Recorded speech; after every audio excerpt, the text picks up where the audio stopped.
Multiplication of matrix, multiplication of matrix, multiplication of matrix. ठीक है।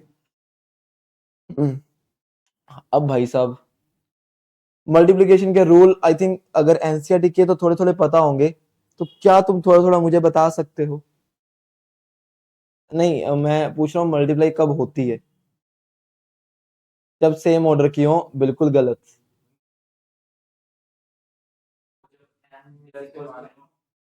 नहीं, सुनो। हाँ, एग्जैक्टली exactly, क्या बात है, बिल्कुल सही बात बोली इसने कि अगर एक मैट्रिक्स है, मान लो एक मैट्रिक्स ए है जिसका ऑर्डर है एम क्रॉस एन, और एक मैट्रिक्स है जिसका ऑर्डर है पी क्रॉस क्यू।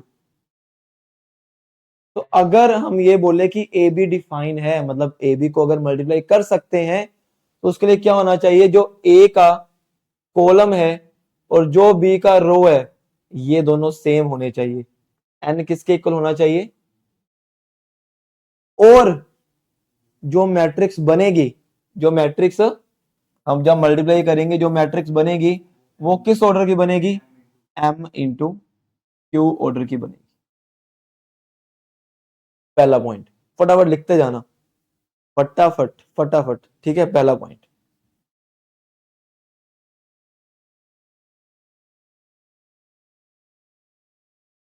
है ना? फर्क तो पड़ता है। अच्छा, अगर अगर मैं तुम्हें ये बोलूं कि बी ए डिफाइन है, कि बी ए इज डिफाइंड, तो बोलो किस ऑर्डर की मैट्रिक्स बनेगी और क्या इक्वल होना चाहिए? कि बी ए इज डिफाइंड तो क्या होना चाहिए? बोलो। क्यू और एम, वेरी गुड, बहुत अच्छे। क्यू और एम इक्वल होने चाहिए। और मैट्रिक्स किस ऑर्डर की बनेगी? क्या? नहीं, इसने बिल्कुल सही बताया। और मैट्रिक्स किस ऑर्डर की बनेगी ना? मल्टीप्लाई में ऐसे बोलो, ऐसे, एन इंटू, बिल्कुल गलत, पी इंटू एन। देखो कैसे, बी का ऑर्डर क्या है? बी का ऑर्डर है पी क्रॉस क्यू। थोड़ा पेन चला लिया करो, कोई चक्कर नहीं है।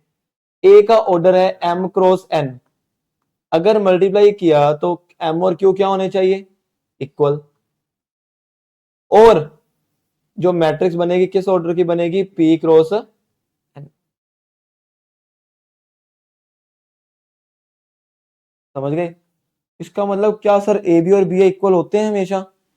नहीं, जनरली ए बी और बी ए इक्वल, अरे हजारों सालों में कोई मैट्रिक्स एक आएगी जब ए बी और बी ए इक्वल होगा।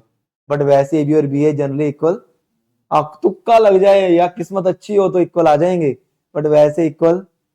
तो सेकंड पॉइंट यही है कि A B is equal not equal to B A generally, but अगर किस्मत हुई तो आ भी सकते हैं।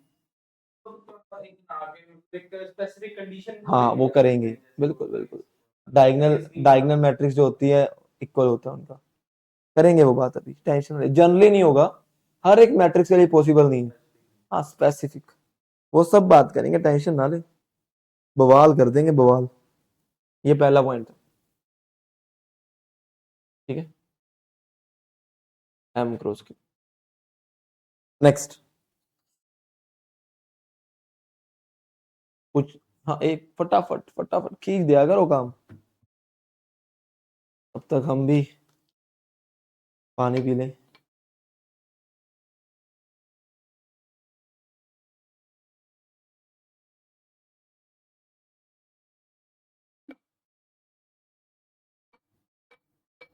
डन डनाडन हो गया। अब बढ़े आगे, चलिए। नेक्स्ट है,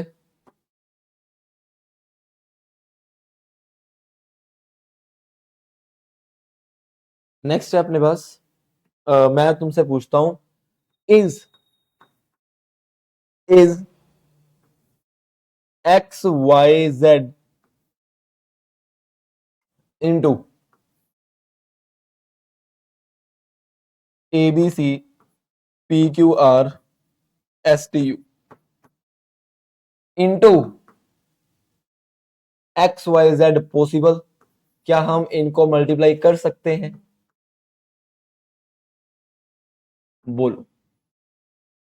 और चिल्लर पार्टी चलाते हैं ना अभी, अभी तो चिल्लर पार्टी चलेगी, तभी बेस बनेगा, और अगर बेस बनेगा तभी जेई के क्वेश्चन होंगे, तभी जी हमारे पास आएगी। तो पहले बेस की बात करो। पॉसिबल है? सोच के बोलना। है? आओ चेक करते हैं। इसका ऑर्डर बोलो, इसका ऑर्डर बोलो। 1 क्रॉस 3। इसका ऑर्डर बोलो 3 क्रॉस 3। इसका ऑर्डर बोलो 3 क्रॉस 1। 3 क्रॉस। अगर मैं इन दोनों को मल्टीप्लाई करना चाहता हूं तो इसका कॉलम और इसका रो सेम है, और मल्टीप्लाई करके जो मैट्रिक्स बनेगी वो बनेगी 1 क्रॉस, और इसका ऑर्डर क्या है? 1। इन दोनों को जब मल्टीप्लाई करेंगे, जो इससे मैट्रिक्स आई और इसको जब मल्टीप्लाई करेंगे, तो कॉलम और रो सेम है, और जो मैट्रिक्स बनेगी वो किसकी बनेगी? तुम्हें पता है सिर्फ एक एलिमेंट बच जाएगा बेचारा, छोटा सा नन्ना मुन्ना। 1 क्रॉस 1 का मतलब क्या हुआ? एक ही ऑर्डर, एक रो एक कॉलम, मतलब एक ही एलिमेंट। नंबर ऑफ एलिमेंट्स यही तो होते हैं, 1 × 1, खत्म बात। तो पॉसिबल है, yes. Next, next question number second. अगर एक मैट्रिक्स है ए, डायगोनल मैट्रिक्स 1 2 3, 1 2 3, और बी एक डायगोनल मैट्रिक्स है 5 6 7,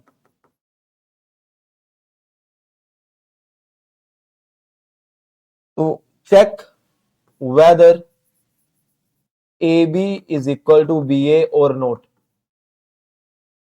अच्छा, डायगोनल का मतलब समझ आता है ना, कि डायगोनल के एलिमेंट्स है 1 2 3, बाकी सारे। ऑर्डर क्या होगा इस मैट्रिक्स का? 3 क्रॉस 3 या 3। करो जल्दी जल्दी। देखो होता क्या है, जब भी दो डायगोनल मैट्रिक्स को मल्टीप्लाई करते हैं, जब भी दो, तुमने मैट्रिक्स नहीं बनानी। अब मैट्रिक्स बनाने मत बैठ जाना, नहीं सर हम तो बनाएंगे, हम पहले लिखेंगे 1 0 0, फिर 0 2 0, मत करना भाई, है ना, थोड़ा मेहरबानी करना। तो जब भी तुम्हें ए बी मैट्रिक्स निकालनी है, ए को बी से करना है, तो चुप करके इनके डायगोनल्स को जैसे मल्टीप्लाई करते हो, 1 को 5 के साथ मल्टीप्लाई, प्लस, प्लस नहीं करना, मतलब अलग अलग एलिमेंट्स आ जाएंगे। तो कैसे आएगा सुनना, 1 को 5 के साथ किया, फिर दूसरा एलिमेंट आएगा, 2 को 6 के साथ किया और 3 को 7 के साथ किया, तो ये मेरी मैट्रिक्स आ जाएगी। मैट्रिक्स पता कैसी दिखेगी? ये इस तरह दिखेगी, 5 0 0, 0 12 0 0 0 20।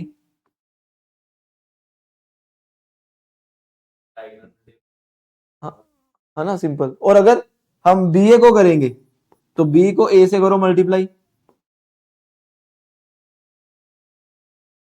उसमें उसमें तो ये बनाना पड़ेगा, 5 1 जार 5, फिर 6 2 जार, और फिर 7 3 जार। ये भी मैट्रिक्स कैसी बनेगी? तो जब भी तुम दो डायगोनल मैट्रिक्स को मल्टीप्लाई करते हो, ए बी और बी ए इक्वल आते हैं। आ तो गया? ठीक है ना? तो जब भी दो डायगोनल मैट्रिक्स को मल्टीप्लाई करते हो, A B is equal to क्या आएगा? नोट में लिख लो। हाँ, यूनिट मैट्रिक्स भी डायगोनल होती है। डायगोनल मैट्रिक्स का ही पार्ट है, समझे? लिख लो नोट में, यही भाषा, यही चीज, कि डायगोनल मैट्रिक्स को अगर मल्टीप्लाई करोगे, दो डायगोनल मैट्रिक्स को मल्टीप्लाई करोगे, तो ए बी किसके इक्वल आएगा? बी ए के।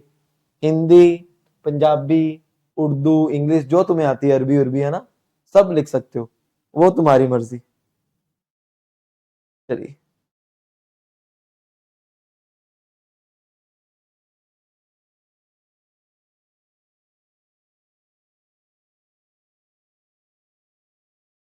हाँ लिख ली, अरबी उर्दू हिंदी।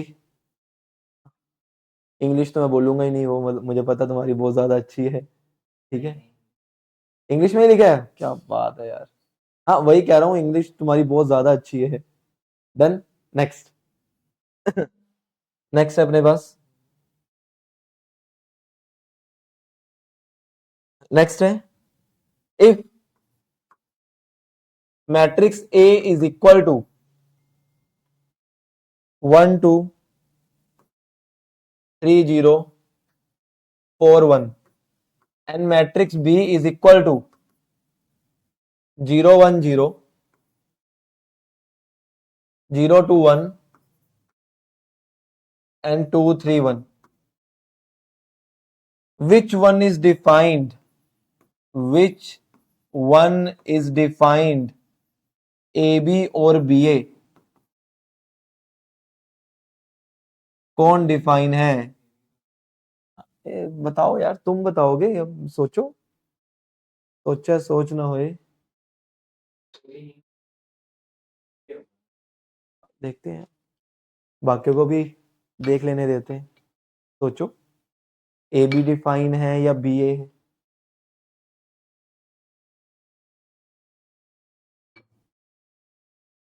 हम्म, बी ए डिफाइन है, ए बी नहीं है? क्या बात कर रहे हो यार, बिल्कुल सही बात कर रहे हो यार, बिल्कुल सही। अरे ए बी चेक करते हैं, ए का ऑर्डर बोलो, पहले ए बी चेक करते हैं। ए का ऑर्डर 3 क्रॉस 2, बी का ऑर्डर 3 क्रॉस 3। क्या इसका कॉलम और रो सेम है? नहीं है, मतलब ये डिफाइन नहीं है। अब बी ए चेक करते हैं, बी ए, बी का ऑर्डर 3 क्रॉस 3, ए का ऑर्डर, क्या ये सेम है? इसका मतलब बी ए डिफाइन है, तो लिख लेना A B is not defined but B A is defined. मतलब ए बी को तुम मल्टीप्लाई कर ही नहीं सकते, तुम बी ए को मल्टीप्लाई कर सकते हो। A B is not defined but B A is defined. ठीक है, अब बी ए की मल्टीप्लाई भी करके देख ले कि मल्टीप्लाई करनी कैसे। डन ना, done done done done done, फटाफट फटाफट फटाफट, स्पीड बढ़ाओ। हो गया, चलिए अब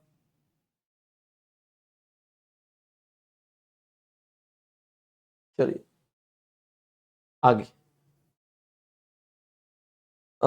मल्टीप्लाई सीखते हैं, मल्टीप्लाई करना। Multiply 2 3 5 0 1 2 into 3 1 0 2। आती मल्टीप्लाई करनी तो फटाफट करके दिखा दो यार, है ना। तो एक और बढ़ा देते हैं यार, पहले ये देख लेना मल्टीप्लाई कर सकते हैं। मल्टीप्लाई, सिंपल मल्टीप्लाई करो, कर सकते हैं, बिल्कुल कर सकते हैं। ठीक है, चलिए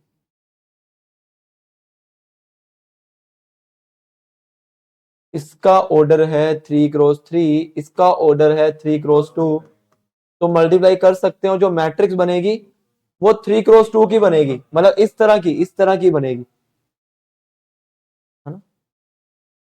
अच्छा करते हैं, करना कैसे है, इसका रो उठाना है, पहले वाले का दूसरे वाले का कॉलम, तो फर्स्ट रो को फर्स्ट कॉलम से मल्टीप्लाई, तो करो, आ जाओ।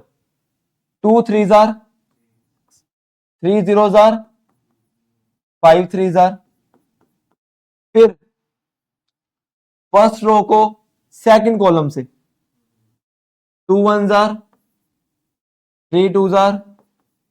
और 5 4। नेक्स्ट, जब सेकंड रो लिखनी है तो इसकी सेकंड रो उठाओ, पहले सेकंड रो को फर्स्ट कॉलम से, 0 3 1 0 और 2 3। फिर सेकंड रो को सेकंड कॉलम से, 0 1 1 2 और 2 4। जब थर्ड रो लिखनी है तो थर्ड रो को किससे, फर्स्ट रो से, 1 3 जार, 0 0 जार और 7 3 जार। फिर थर्ड रो को सेकंड कॉलम से 1 1 जार, 0 2 जार और 7 4 जार। डन। अब बताओ ऐड करके क्या आया। हाँ, ये आ गया 21 28 6 10 24 खत्म। सही है। डन। चलिए बढ़े आगे, आ जाओ फिर। चलिए बढ़े आगे, चलिए।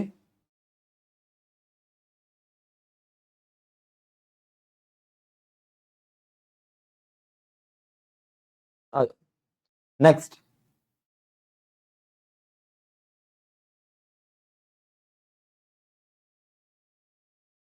If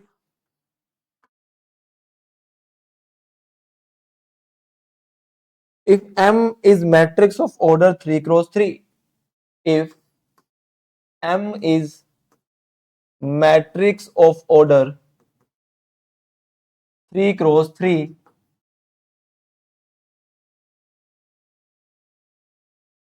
such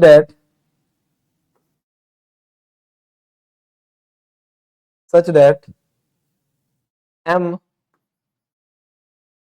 into 0 1 0 is equal to -1 2 3 and M into 1 -1 0 is equal to 1 1 -1 and M into 1 1 1 is equal to 0 0 12, find M। हाँ भी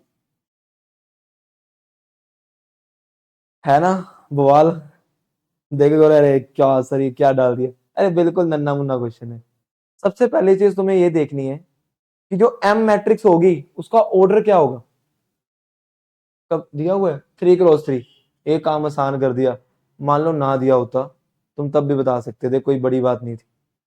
एम का ऑर्डर क्या है 3 क्रॉस 3। अगर एम का ऑर्डर 3 क्रॉस 3 है तो मान लो यार A B C D F G H I कुछ भी मान लो।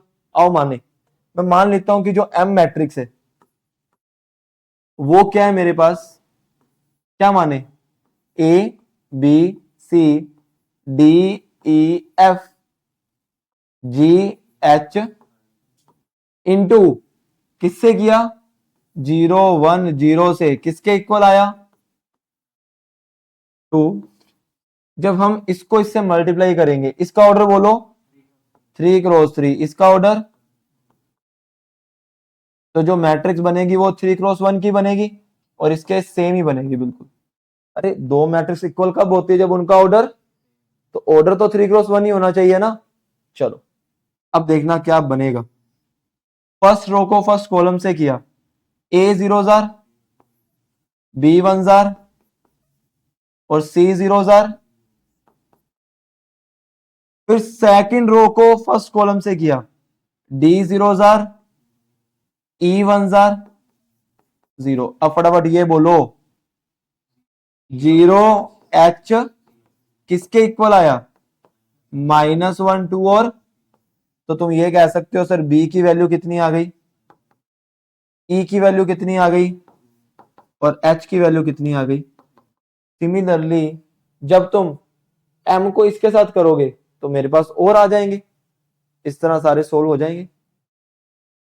तुम्हारा काम है आगे करना, ठीक है ना। जैसे हमने ये किया है एक और करके दिखाता हूं। वैसे हम एम को लिखेंगे सेम ए बी तो मैं पता ही है -1 सी डी बोलो क्या लिखूं 2 और एफ यहां पे जी 3 और आई। इसको किसके साथ मल्टीप्लाई करना है अब 1 -1 0 और क्या आएगा 1 1 और आओ करें, देखना ध्यान से।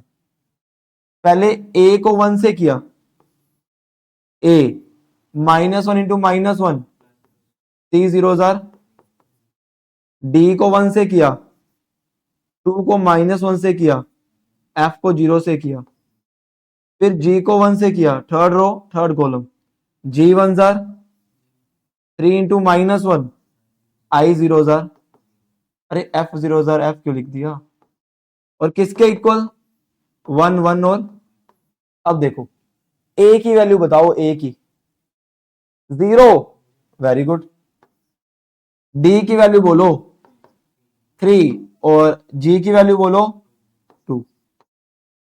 जैसे ये आ गए वैसे ये जब एम को अब इससे करोगे और इसके इक्वल रखोगे तो बाकी आ जाएंगे, कर लोगे तो मैट्रिक्स में फिल कर देना A B C D E F की वैल्यू, तो मैट्रिक्स मेरी पूरी एम बन जाएगी, खत्म, इजी, सही है। बढ़े आगे, क्वेश्चन छोड़ना मत, कोई भी लिखना, लाइन वाइज नोट्स बनाने हैं तुमने। नेक्स्ट नेक्स्ट है अपने पास,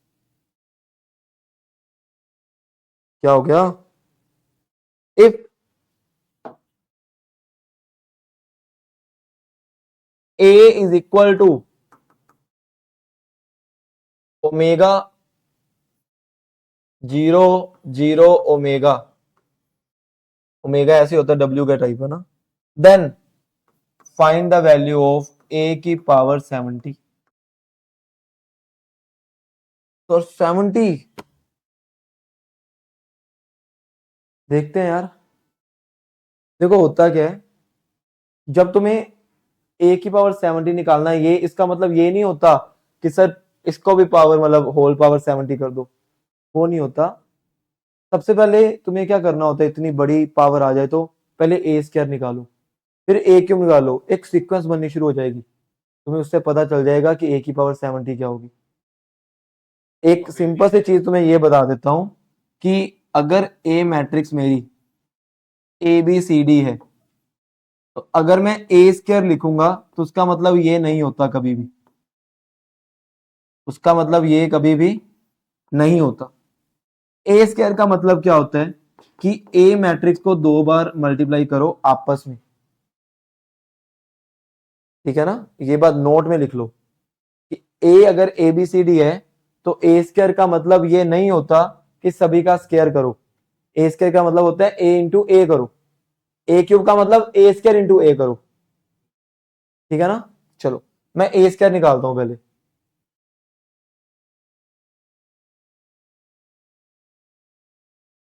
अगर ए स्क्वायर हम निकालेंगे ए इंटू ए, करो multiply, omega 0 0 omega, omega 0 0, first row को फर्स्ट कॉलम से omega into omega, 0 into 0 0, first row को सेकंड कॉलम से omega into 0 0 into omega, second row first column 0 plus 0, कितना आ गया, ये तो बन गया, ठीक है। अब अगर मैं ए क्यूब निकालूं, ए क्यूब का मतलब है A square into A, A square क्या है मेरे पास ओमेगा स्क्वायर 0 0 ओमेगा स्क्वायर, और ए क्या है ओमेगा 0 0, करो मल्टीप्लाई, ओमेगा स्क्वायर को ओमेगा से किया 0 0 जार, फर्स्ट रो को सेकंड कॉलम से 0, सेकंड रो को फर्स्ट कॉलम से। अब ध्यान से देखो कि जब मैंने ए स्क्वायर निकाला तो यहां पे स्क्वायर आया, जब क्यूब निकाला तो वहां पे क्यूब आया, तो जब मैं ए की पावर 70 निकालूंगा तो एक सीक्वेंस क्या बन गई कि उसकी पावर क्या बन जाएंगी, बट हर बार ये ट्रू नहीं है, वो इसमें बन रहा था कि पावर 70 हो गई, तुम्हें सीक्वेंस देखनी पड़ेगी हर एक क्वेश्चन में, समझे बात को, ठीक है। नेक्स्ट फटाफट फटाफट फटाफट, जल्दी जल्दी जल्दी करना, निपटाओ, जल्दी निपटाओ जल्दी। 1 मिनट में आया, 1 मिनट।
हाँ वो भी कर सकते हो, बट उसने मुझे ये सिखाना था कि ए स्क्वायर कैसे निकालते हैं, ए क्यूब कैसे निकालते हैं। हाँ वो कर सकते हो, नॉट अ बिग डील। उससे थोड़ा इजी भी हो जाएगा, क्योंकि ये बात तो तुम्हें पता है कि आई की पावर जो मर्जी करो आई आएगा। आई की पावर तुम 70 100 1000 करो तो आई ही आना है, जो मर्जी हो जाए। ओमेगा तो बाहर वैसे ही रहेगा। तो ये ऐसी मैट्रिक्स, ये अच्छा टॉपिक तूने उठा लिया, अच्छी चीज पूछी कि जब भी मेरे पास ऐसी कोई मैट्रिक्स आ जाए जिसका ये जीरो और ये दोनों सेम हो, तब हम ये कह सकते हैं कि ए की पावर जो होगी वही अंदर एलिमेंट्स की पावर हो जाएगी। अगर अगर अगर मेरे पास एक ऐसी मैट्रिक्स आ जाए जिसमें मान लो यहाँ पर 10 है, 0 0 10, मतलब एक ऐसी मैट्रिक्स जिसमें मैं 10 कॉमन लूं और मेरा क्या आ जाए, एक आइडेंटिटी मैट्रिक्स आ जाए, तो उसमें ये बोल सकते हो कि ए की पावर मान लो मैं 100 करता हूं, तो क्या होगा, 10 की पावर 100 हो जाएगी। और ये आइडेंटिटी मैट्रिक्स है, इसकी पावर जो तुम मर्जी कर लो सेम यही रहेगा। फिर इसको अंदर ले जाना, तो कितना आ जाएगा, 10 की पावर 100, 0 0। तो एक ऐसी मैट्रिक्स जिसमें ये दोनों सेम हो और ये दोनों जीरो हो, सिर्फ इसमें ये पॉसिबल है। ठीक है ना, ये भी लिख लेना, ये अच्छा टॉपिक तूने उठा लिया, तो लिख ले, याद रहेगा।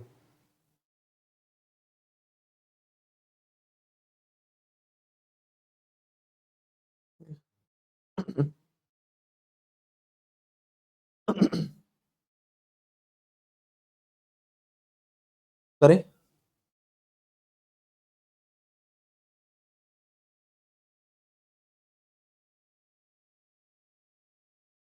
चलो हेडिंग डालो, properties of properties of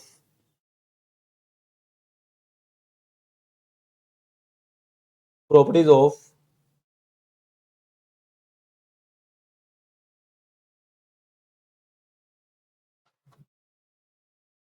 multiplication, properties of multiplication.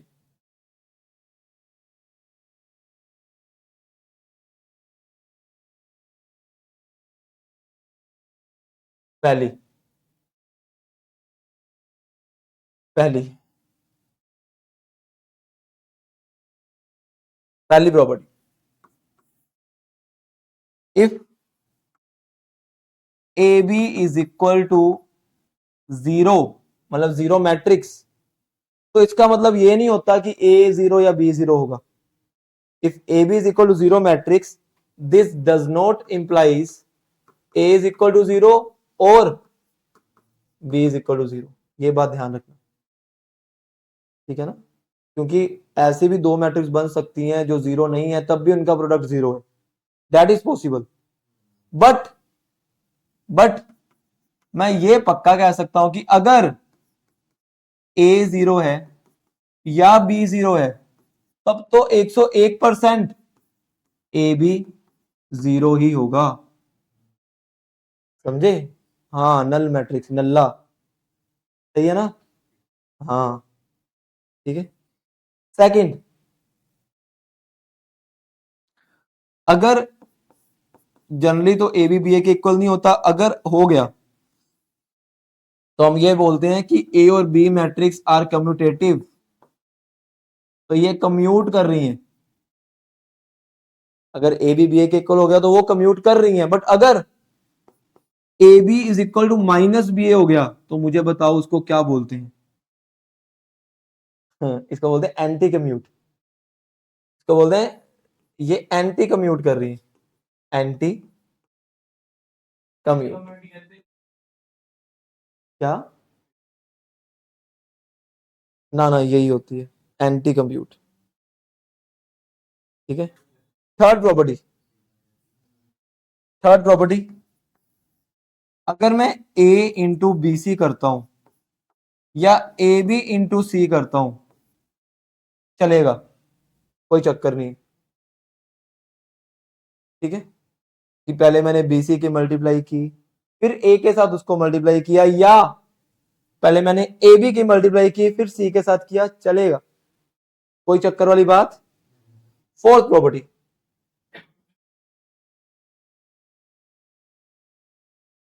अच्छा, अगर मैं ऐसे लिखता हूं, इसको मैं इस तरह भी लिख सकता हूं, तो गंद फैलाना, ऐसे कि मान लो ए इंटू बी प्लस सी है तो तुम इसको फैला सकते हो कैसे? ए को बी के साथ करो प्लस ए को सी के साथ, बात तो सेम ही है, ठीक है। चलिए next, important property, very important, अगर ए को तुम आई के साथ मल्टीप्लाई करते हो या आई को ए के साथ, आई क्या है? आई आइडेंटिटी, आई मतलब वन होता है एक तरह से, तो वो ए ही बन जाएगा, इंपॉर्टेंट, बड़ी जगह काम आएगी, ठीक है। सिक्स्थ, हाँ ये भी अच्छी प्रॉपर्टी है कि अगर तुम ए प्लस बी का होल स्क्वायर करते हो ना, तो ये प्रॉपर्टी मत लगा देना कि सर ए प्लस बी का whole square A square plus B square plus two A B, जल्दी जल्दी में अगर तुमने ये प्रॉपर्टी लगा दी तो तुम्हारी प्रॉपर्टी लग जाएगी, ठीक है। तो ये क्या होता है? A square plus B square plus A B plus B ए,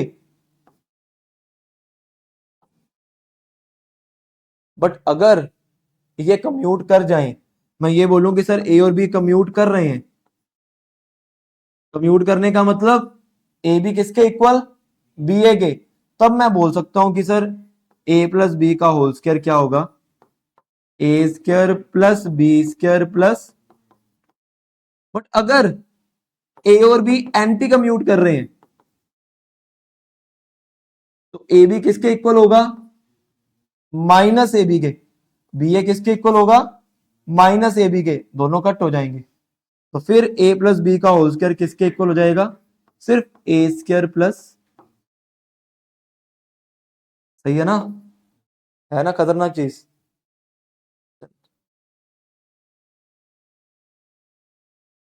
बढ़े आगे, हाँ जल्दी जल्दी फटाफट फटाफट।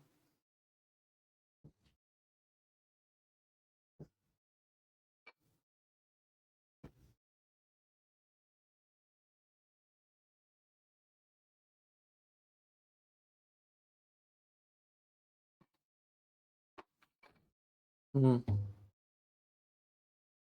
डन, चलो आगे।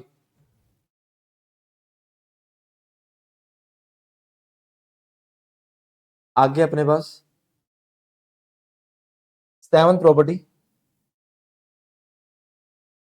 अगर A B is equal to A C आई, ये बच्चे गलती करते हैं, वो पता क्या करते हैं? वो बोलेंगे sir A B is equal to A C है, ए ए को खून खराबा करो और B is equal to C लिख दो ना मेरे भाई, ये घोर अन्याय है, ये पाप है। एक होता है गलत, एक होता है सरासर गलत, ये सरासर गलत है।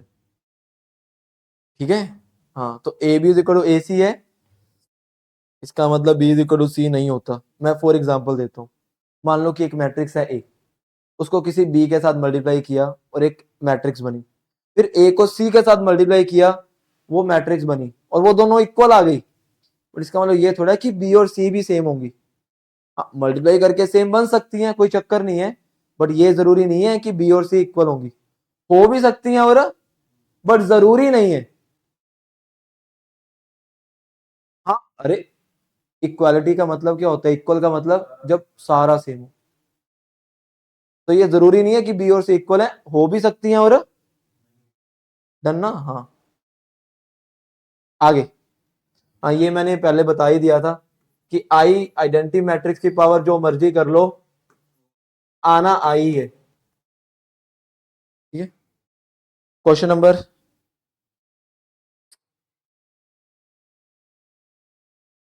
इफ, बोलू, if A and B are two matrix, if A and B are two matrix such that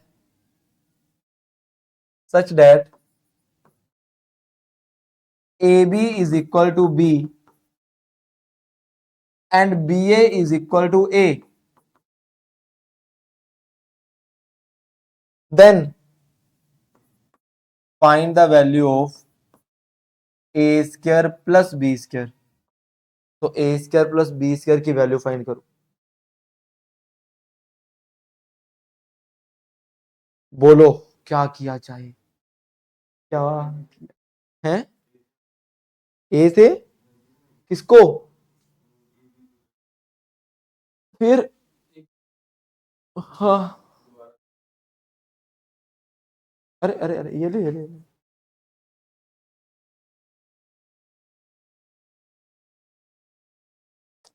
अच्छा ए स्क्वायर क्या होता है, A square A into A, B square क्या होता है, ए स्क्वायर होता है ए इंटू ए, बी स्क्वायर होता है बी इंटू बी। अब मैं ए की जगह क्या लिख सकता हूं, ए की जगह क्या लिख सकता हूं, बी ए, इस ए की जगह लिख रहा हूं बी ए, और इस बी की जगह लिख रहा हूं, दूसरे बी की जगह ए बी। अब इन ए बी को, इस ए बी को मैं इकट्ठा कर देता हूं। ठीक है, इस ए बी को मैं, इसको ऐसे भी लिख सकता हूं, अब ए बी इंटू ए, मैंने कहा था ब्रैकेट इधर लगाओ उधर, बात एक ही है। और इधर भी same, B A into A B की वैल्यू बोलो बी, तो ये बन गया B A plus A B. और बी ए किसके इक्वल है, ए के, और ए बी किसके इक्वल है, तो ए स्क्वायर प्लस बी स्क्वायर किसके इक्वल आ गया, खत्म। समझे, समझ गए, तो बाबूजी समझे क्या। चलिए, अब तुम्हें होमवर्क भी दिया जाए, आज से तुमने कर लिया 2 दिन पहले रेस्ट, तो अब होमवर्क बढ़ाया जाए थोड़ा सा, मैट्रिक्स मैट्रिक्स है ना, क्वेश्चन बैंक से स्टार्ट करेंगे, फिर जाएंगे मॉड्यूल्स पे और रेस पे। ठीक है, चलिए।